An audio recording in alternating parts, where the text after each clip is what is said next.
So বন্ধুরা, আমরা আবারও চলে এসেছি একটা নতুন কন্টেন্ট নিয়ে, সেটা হলো গোড়ালিতে হাড় বাড়া। তো গোড়ালিতে হাড় বাড়া হলে আপনাদের ডাক্তার যে এক্স রে দেয়, সেই এক্স রেতে ঠিক এরকম টাইপের দেখা যায়। সো এরকম টাইপের দেখা গেলে এক্স রেটা, তো আপনারা কি কি করবেন এবং এখান থেকে কি করে বেরিয়ে আসবেন, বা আপনারা কি করে উপশম পাবেন গোড়ালি ব্যথা নিয়ে, সেটা নিয়ে আজকে আলোচনা করব। তো ভিডিওটি দেখতে থাকুন। তো সকালবেলায় যখন আমরা ঘুম থেকে উঠি, তখন যেই মাটিতে আমরা পাটা ফেলি, তখনই ঠিক গোড়ালিতে ব্যথা হয় বন্ধুরা। এটা দীর্ঘদিন হওয়ার পর আমরা ডক্টরের পরামর্শ নিই, কিন্তু এর কিছু ঘরোয়া পদ্ধতিতে এই ব্যথা থেকে উপশম পাওয়া যায়। তো বন্ধুরা, কি কি করবেন?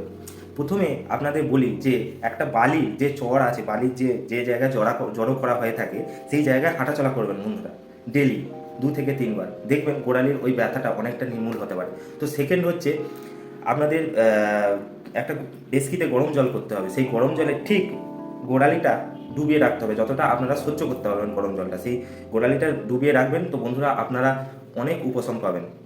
তারপর ডক্টরেরা দেয় অনেক মেডিকেট জুতো ব্যবহার করতে।